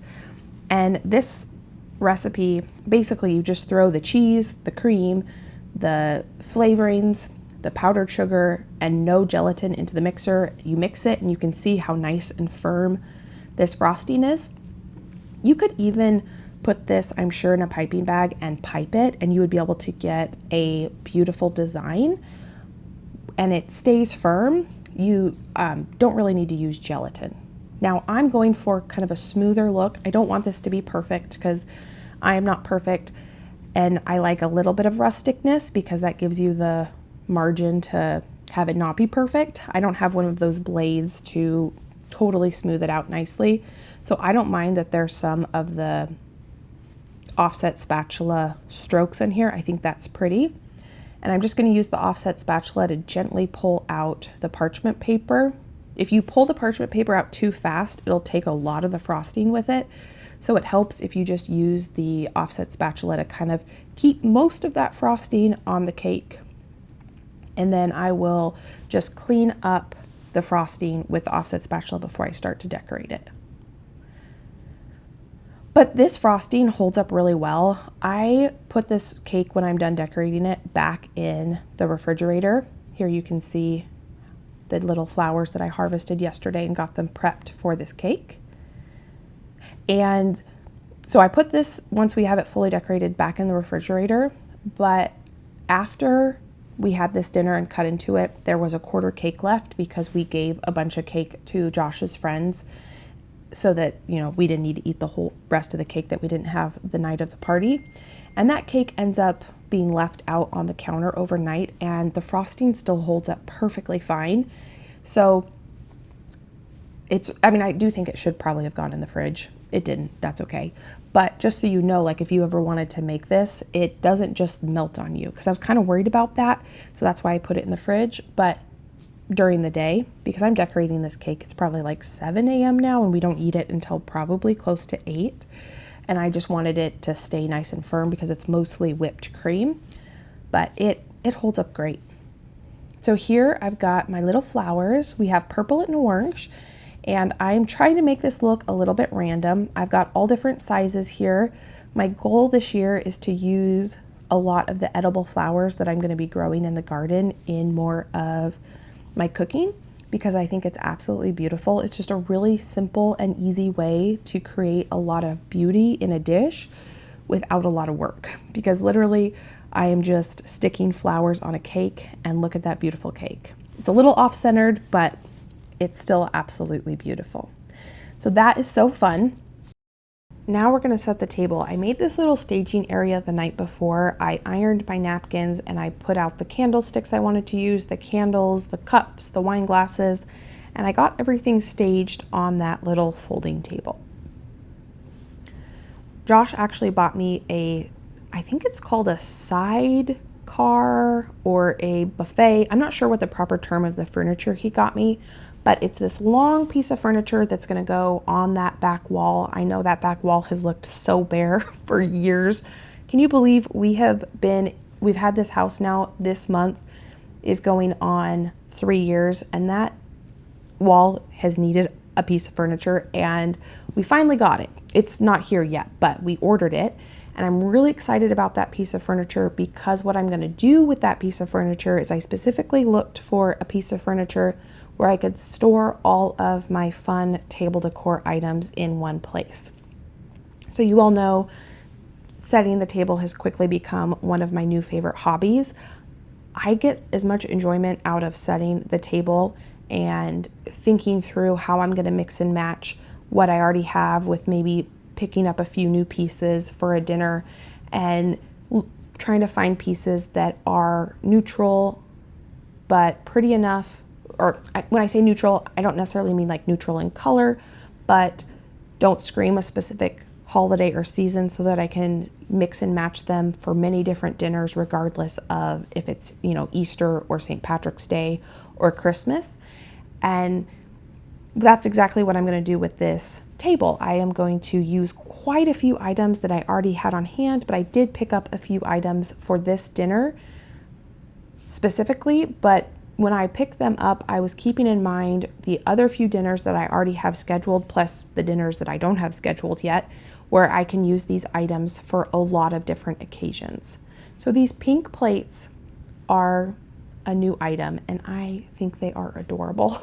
So I'm gonna go ahead and layer this. I like layering things. I think it adds a lot of detail and texture to the table. So I have my square placemat with my round wood charger, and then my new pink plate. And then these are also a couple new napkins that I got. I love these because they're a nice tan color, but they have this really cute detail. I'm sure there's a proper term for that little loop-de-loop. You all could probably tell me, where it's beige, so it gives a little bit of contrast and difference, but these napkins are totally neutral, so I could use them all year long for multiple different dinners. And so I'm here trying to figure out, how am I going to put this napkin on this place setting, because I like my plates. I want them to show off. I don't want to cover them up with a napkin. And so it takes me some time. So I end up moving to just stacking my plates. And then I have this thought, what if I just stick this napkin up underneath the charger?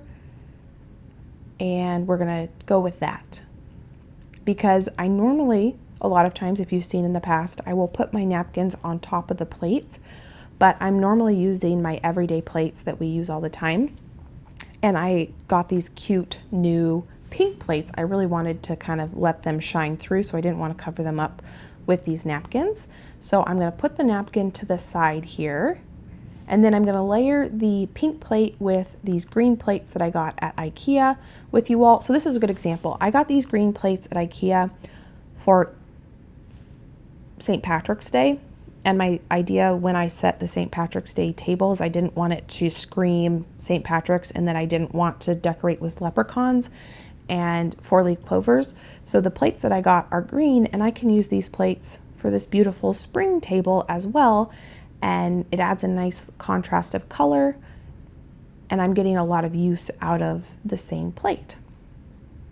So now we've got the table set. I put the silverware down. I've got the wine glasses on the table. The cups are on there. All of the plates are on there. It's time to check some more things off the list, which feels really, really good. Now, one thing I still need to do on this day, and I haven't even started it for the actual meal itself, is I need to make the rolls. My goal, you saw on my menu plan, or my plan, was to measure out all the ingredients the night before so that on this day all I would have to do is mix them together. But you know, some things don't always happen as planned, and I didn't get to that, and that's totally fine. So in the afternoon I end up making those rolls, and you will see how they come together. They are a pull apart chive and sour cream roll, and they are so good, and they are different than anything I've ever made before. So here, what I'm doing now is I'm juicing the limes for the ginger rhubarb margarita. And I juiced a bunch of limes, and then I wanted to know how much lime juice I actually had. So I poured it into my measuring cup. I measured it, and now I'm going to go ahead and measure out my rhubarb simple syrup. I am going to basically mix this cocktail together in the morning and put it in my fridge so that it is done. The only thing I don't add to this is the ginger beer, because the ginger beer is carbonated, and I'm just going to top each glass with the ginger beer. So I'm mixing the majority of this cocktail together in my pitcher. I'm going to pop that in the fridge, and then I will just pour that into each glass. I will crack open a thing of ginger beer and top each glass with a little bit of ginger beer. Now, Josh, he wanted to help with this dinner party. So what did he do? He went ahead and pressure washed the front of the house. Look at all this algae. We have vinyl siding on this house, and this side of the house hardly gets any sun, and so it is always covered in algae this time of year. And he took today as the motivation to go ahead and pressure wash the whole front of the house, and I was happy for it. So sometimes having people over is a good motivation to do some of those projects that you might not want to do. So now we are making the sour cream chive pull apart rolls, and this is a unique recipe in that it makes, I'm not going to pronounce this correctly, you make a tangine. Basically, you cook some flour and milk together on the stove, and it does something with the starches, and it creates the most soft roll. My new favorite cinnamon roll recipe, I don't know if you were able to see that. I did a casserole themed video, and at the end we end up making cinnamon rolls. And I've now made that cinnamon roll recipe like 4 or 5 times. And what makes those cinnamon rolls so tender is the tangine. And that's what makes these rolls so tender. I've actually been looking at a lot of recipes recently that call for this technique. And it just, something about it makes the most tender roll. And I was listening to a professional baker, and she was talking about one trick to have rolls stay soft longer is using this tangine. I'm so sorry, I'm not pronouncing that correctly, but using that cooked flour and milk mixture as a way to create a roll that will stay softer longer. So here I'm just checking more things off the list. This dough is mixing. We have all of our ingredients in there. It's a sour cream pull apart chive roll. They are incredible. And now I'm going to do some cleaning around the house. First thing is I've done now all my cooking. Everything is done. All the dishes are done.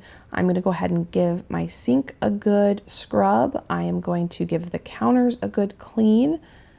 The floors get swept and mopped, which is fantastic.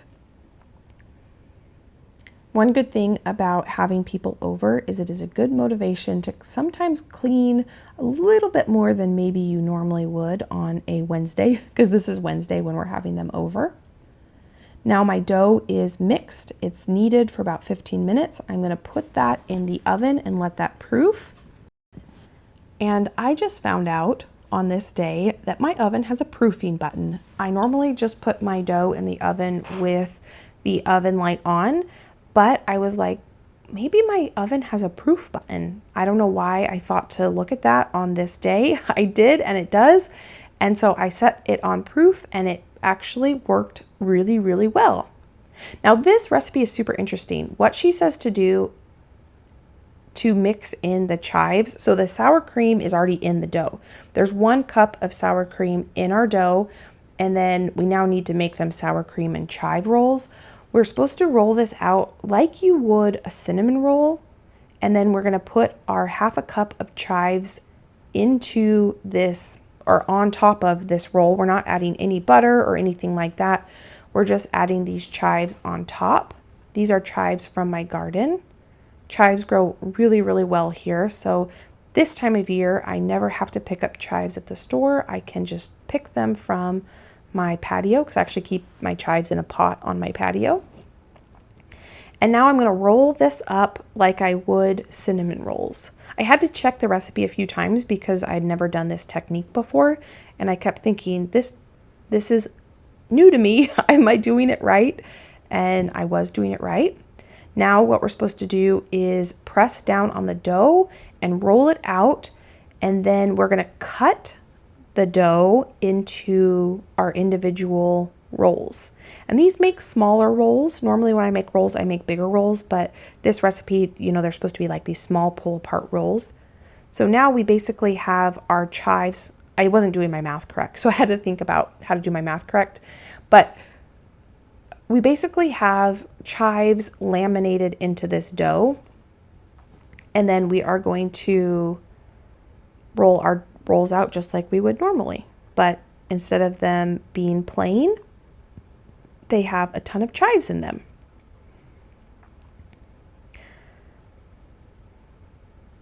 I'm trying to seal in the chives. If there was a chive sticking out on the top, I do pick the chive off the top. I want to make sure the chives are sealed in a little bit of dough, because they could burn in the oven if there was actually exposed chives sitting on top of the rolls. So those are going to be covered, and they're going to proof for about 1.5 hours. And we're going to get our chicken coming to room temperature. So I'm going to pull this out of the fridge, and we're just going to let this sit here until we're ready to bake it. I am thrilled with how that turned out. It has been a beautiful day. You obviously saw we did all that cake decorating and a little bit of meal prep and things this morning. We spent, as a family, so much time out in the garden. Josh pressure washed the front of the house, which is amazing. What else? We got the rolls done. They are ready to be baked. So I'm gonna go ahead and preheat this oven to 350 degrees. It is 4:37 right now. My chicken is going to take 1 hour to cook at 425. Let's see. I think I'll bake the rolls, 430. So I'm wanting to put the chicken in the oven at 5. I want the chicken to rest for at least 1/2 hour before I cut into it. So I'm going to go ahead and get this preheating to 425. 2, 5, start. You saw I put a little bit of red wine in this, and I've been letting this come up to room temperature for about 1 hour. I need to brush my rolls with some egg. And I realized when I was rolling them out, I was like, I wonder if we should put an egg wash on these rolls. And yes, of course, we do need to put an egg wash on the rolls, because in the photo, they looked beautifully golden brown. And that's when I realized I was only supposed to put 2 eggs in the dough, not 3. I was wondering why it seemed a little sticky. I kept thinking, I really should have weighed everything out. But I guess it didn't really matter, because it was the egg that I messed up on, and I wouldn't have weighed out the egg. So this was my butter brush. Still got some butter that's now hardened. So this isn't very much of a brush, but we're gonna use it anyway. And these don't have to bake very long, and they smell incredible.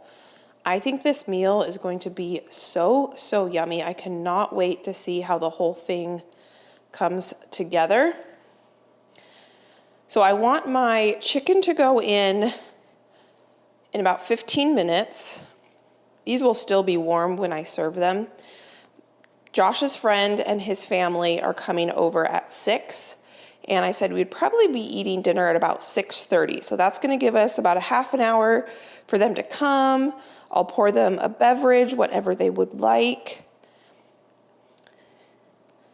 And then we'll be able to relax and talk, and then we can sit down to a delicious dinner.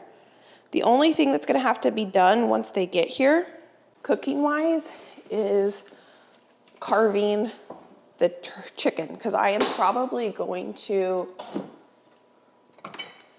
dress the salads maybe right when they get here. The pea one, actually, maybe I'll just go ahead and do that right now. The pea one, I think, could probably do to sit and marinate for a little bit. Maybe not. I'll hold off, and I will dress them when they get here. This is a little bit of flaky salt, Maldon salt. This stuff is amazing. And then I need to get a little bit of butter out. These are gonna be pretty rich and decadent, but a little bit of butter on bread is delicious. I've been having some butter come to room temperature since last night. Oh, that oven's not preheated, so we're not gonna put that in there quite yet. I have my serving dish out for my chicken, and I could go ahead and probably get these crackers served up. I've got some good butter here that we're gonna serve with those rolls. And let's go ahead and say that we finished making and baking the rolls. I do need to look to see how long they're supposed to bake for. I did vacuum and sweep, so that's done. All of this is done. All we have to do is roast the chicken, light the candles, welcome guests, and take the rolls out of the oven. And also I need to set out some cheese to go with the crackers. Yesterday was a very busy prep day. I picked very labor-intensive salads, but today it's been super, super easy because I don't have to cook any of the sides. Oh, I guess I'm cooking the rolls right now, but that's easy. I wanted this butter to be nice and soft. Let's see if I can do this without messing up the top part of the butter. It's so soft. There we go. I think I'm gonna set these books out since these were highlighted so much. I'm gonna just put these Post-it notes on the inside in case Josh's friend's mom wants to read through these cookbooks. She is a very good cook, and she might enjoy looking through these cookbooks. So I'll just set them out so they kind of look like part of the decoration. That looks nice. I actually think I'm gonna put them up there. I think that that will look nice there. I went ahead and grabbed my cheese out. I'm just gonna set that there so that that's ready for me. One other thing that I got done is the dishwasher unloaded so that tonight after dinner, Josh can just put all the dishes into the dishwasher. And then I think what I'm gonna do with this leftover butter that was from making the rolls, I'm just gonna put this butter on this chicken. And I just remembered I have a meter thermometer, and I need to get that in here. I don't even know what the temperature of that is right now. It should be not refrigerator cold. Where is my meter? I've only used it a couple times. I think it's in here. I can link this thing. It is amazing. I know it's amazing, even though I've only used it a couple times because my mom has the same one and she uses it all the time. It is a wireless meat thermometer. And the recipe I'm following, or roughly basing, is this one here. And we're supposed to, I could make a gravy. I wasn't planning on making a sauce, but I might make a sauce because I put that white wine in here. So maybe I'll make a gravy. I don't know. We'll see how it goes. So we're gonna do 425 for 35 to 40 minutes until the bird has an internal temperature of 160. Oh, so this says it only has to cook for 35 to 45 minutes. When I was looking online, I read an hour, but I guess it depends on how big the chicken is, right? And how cold it is going into the oven. Okay, so let's check that temperature and see what it is right now. Well, it looks like I don't have the app downloaded. So I'm gonna download that app real quick, and then I will have Josh come figure out how to pair that to my phone. But in the meantime, I can clean that counter, get those recipes put away, and I can get those rolls in the oven. If all else fails, I've got my stick thermometer I can use, but I kind of wanted to use my meter because Josh got it for me as a gift, and it would be really convenient not to have to poke the chicken a bunch of times to know if it's done or not. Look at how beautiful those are. So I'm gonna set a timer so I don't burn those. Thank you. And while you're down here, Josh, would you be willing to fill all the cups with ice? Yes. Thank you. Everyone's gonna be here in about 20 minutes or so. So I figured what I would do is pull out what we prepared yesterday for the sides. I might not completely dress these salads, but I kind of want us to assess what we have, and I wanted to taste these pickled cherries with you. Uh-oh, there's cream on these pistachios, which means I just gouged my cake, but that's okay. It's a frosting that is easily fixed. Okay, my mouth is watering just thinking about trying one of these cherries.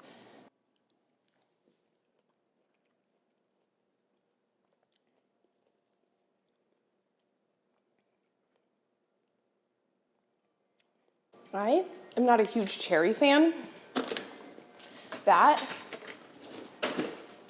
is probably one of the best things I've tried in a really long time. I know I say that sometimes, but it sounds weird, sounds unique. Go pickle yourself some cherries. Oh my goodness. So I'm gonna make this recipe exactly as he recommended, minus I'm gonna substitute pistachios for peanuts. I like pistachios better than peanuts, so that's why I chose this. I'm not gonna put the herbs on this till closer to when we serve, but I'm gonna put a good sprinkle of pistachios in there. I'm supposed to put some of the cherry vinegar and juice. Probably put about a quarter cup there. I'm gonna put half this jar of cherries. I don't need that thyme sprig. I'll fish that out in a second.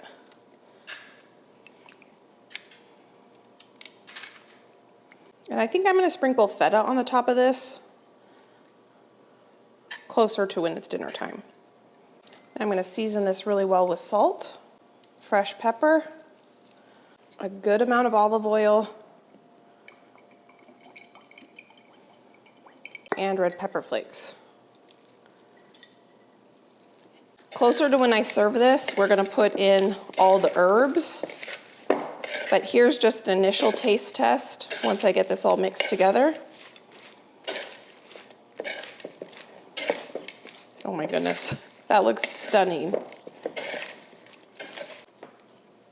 Needs a little more vinegar. This is what he said to do. He said, taste, taste, adjust, adjust. I'm gonna add a little bit more pepper flake. And now I'm gonna let this marinate in the fridge, and then we'll put a ton of basil and feta cheese and green onion. Salad 1 down. And I think what I wanna do is go ahead and fluff up this rice a little bit. Or not rice, this is farro. Okay, that looks like it's really nice there. I'm gonna go ahead and get my peas in here, and then I can just put this dish right in the dishwasher. And I'm gonna get a bunch of pickled radishes in here. So we're gonna have the green, the beautiful brown, and these hot, hot pink radishes. I'm gonna taste one of these too. Those are incredible.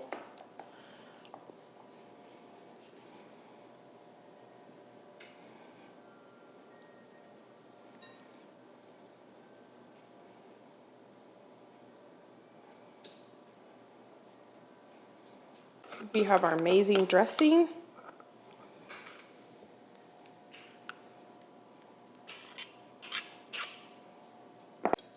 While I have my green onions out, I'm just going to put these on the top of that.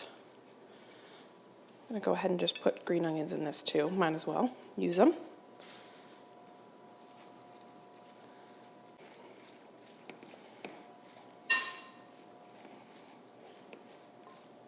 I was so focused on those salads, I almost forgot about the bread. And I took its temperature and it is at 204 right now, which is perfect.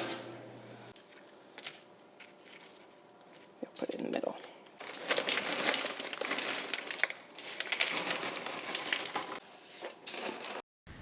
I am so glad that I put out some cheese and crackers. I originally wasn't going to do any sort of appetizer, but then when I was at Trader Joe's, I saw the box of crackers that I really like, and I knew I had some cheese in my refrigerator. So I thought probably wouldn't hurt to have some cheese and crackers out, and I'm so glad I did because I put this chicken in the oven expecting it to take about an hour to cook. You saw the one recipe said it would take about 30 minutes, and then I looked at another recipe, it said about an hour. So I was planning for an hour for it to cook and about 20 minutes for it to rest.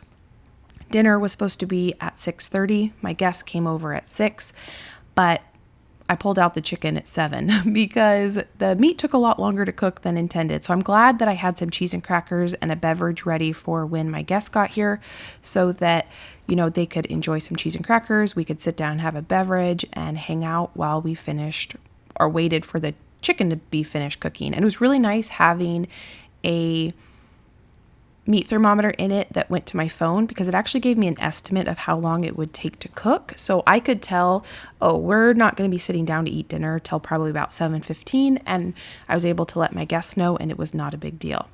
Now, I pull the chicken out of the oven when it reaches the proper internal temperature, and I was not expecting or anticipating making a sauce, but then I poured all those beautiful juices out of the roaster pan, and I couldn't let those go to waste. We had to make a sauce out of it. So I used the chicken fat from the roasting process to make my roux. So I added to my roaster pan the chicken fat and some flour. I cooked that for about 2 minutes. Then I added the chicken drippings, and I wanted it to be light and creamy. So I added some cream and a little extra broth, and I let that stay warm on the stove. And I'm going to finish up the salads while the chicken continues to rest. So this is our farro salad. It's got our pickled radishes, our farro, the peas, and now I'm going to mix in some arugula. I forgot I was going to add apples to this. Totally forgot, but it didn't need it. Between the vinaigrette and the farro and the veggies, this was phenomenal. It was so delicious. I am excited about cooking with grains as a base for a side salad. So good. Had never thought about it till I got that book, and I will do that from now on. Now I'm adding some cilantro, the cilantro we prepped the day before. Basically, I'm leaving the leaves whole. I'm going to mix that in, and I'm going to garnish this with some chive flowers or chive blossoms. I have seen other people do this, and it's so, so beautiful. It adds a beautiful pop of color and flavor. If you've never eaten a chive blossom, they basically taste oniony, and they're good as long as they're young. You want to make sure they haven't gone to seed yet, and if they're just opening, they're tender and delicious. So this salad is done. Now I'm going to pull out the pea salad. I'm going to add all of this fresh basil. Look at these big leaves. So yummy. I'm going to mix that together, and I didn't want to add the basil earlier on because I didn't want them to get too wilted. And then we're going to add some feta cheese. That was not in the original recipe, but I thought a little like zing from the feta would be good with the tart cherries and the sweet peas. Now those two dishes are done. I'm going to go ahead and carve this chicken. This chicken has been resting for quite some time while we made our sauce and we finished our 2 salads. And so I'm going to cut the breast and the dark meat off this chicken. I'm going to slice it into pieces. I do slice the chicken breast down kind of into slices so that if people want a couple pieces of light meat and a couple pieces of dark meat, they don't feel like they have to commit to a whole chicken breast. And this chicken was so good. I will continue to spatchcock chickens whenever I need to roast a whole chicken. It's easier to carve. I feel like it cooks more evenly and it's easy not to overcook it. The dark meat and light meat can cook at a more even temperature, and it was so tender. So I do want to make sure that I have quite a few pieces of both the dark meat and light meat on my serving dish. I did put my serving dish in the oven for a bit so it would be warmed up, and you can see those carrots. Those were not part of the original menu, but they cooked up and they had so much flavor from the drippings of the chicken. We had to enjoy them. So here, my friend, is what the whole meal looks like together. We have our chive sour cream rolls, our roasted carrots and roasted chicken, our creamy, savory sauce that just took this dinner over the top, our farro salad with arugula, pickled radish, and some chive blossoms, our pea salad with pickled cherries, feta, and lots of green onions. This was the sparkling, or I guess it's champagne. This was the champagne that my husband's friend brought to share with this dinner. I had let him know what the menu was and he wanted to contribute, so that is what he brought. This dinner was the perfect spring dinner. Just showing you everything one more time. And then I'm going to show you what the table looks like set with the candles lit. I love sitting down to a candlelit dinner. You can see that my husband's friend poured a little bit of that sparkling wine into each one of the glasses. And we are ready to sit down and enjoy a wonderful dinner together. Here's what it looks like plated up. Now, we did eat dinner a little bit later, which means we did not eat our cake until around 8:30, I think. And I'm going to show you what this looks like cut into. We were able to enjoy probably about a third. I guess I cut half of the cake on this day, but I cut these cake pieces pretty big, so not everyone finished their cake, and everyone was able to bring cake home, and I actually cut most of the cake and I sent it home with Josh's friend and his family so that they could enjoy it because we weren't going to be able to go through their leftover cake.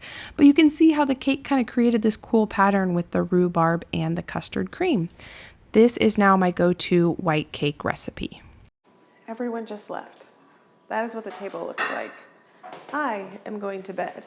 Josh is starting to put all the food away and he's going to do the dishes for me. It's actually not that bad. Yeah, it's not bad. Only like an hour or two of work. So he's going to put the food away. Josh really liked the farro salad. I liked both of them. I think my favorite was the peas because I really liked those pickled cherries. They were good. Josh just said they were good if you can't hear him. I choked on it. He bit one and it kind of exploded like a cherry tomato does, and it went down the wrong pipe. So that's, I think, when the farro salad then won out over the other one. It was a little raspy. What did you think of the... Chicken? Oh, yeah. I was going to ask about the rolls because the rolls had chives in them and they were salted. Rolls were great. The chicken was great. I think those rolls would be good to just that base recipe with the sour cream. And if you don't want the chives, leave the chives out. And then it would be kind of a sweet roll. The texture of it was fantastic. The taejong, I don't know, I'm not saying that right, where you cook the flour and the milk is such a good technique. It lends to a delicious roll. I'm tired. I didn't get very much sleep last night. The chicken, I am going to pull all the meat off the bones, and then usually what I do when I make roast chicken like this, I take the leftover meat, I take the leftover gravy, and I turn that into a noodle dish. It's delicious. We'll use egg noodles and it'll be delicious. I'm going to bed, so thank you, friend, for being here. If you want to see how other dinner parties have gone that we've done quite a few of them now at this point. Let me pop some here. You can go enjoy between now and my next upload. Josh is now putting away the pea salad. And the nice thing about both those salads, that they will hold up really, really nice to being refrigerated and meal prep. That's what I was saying. So come on in, guys. Let's go to bed. All right. Good night, friends. I can't wait to see you next time.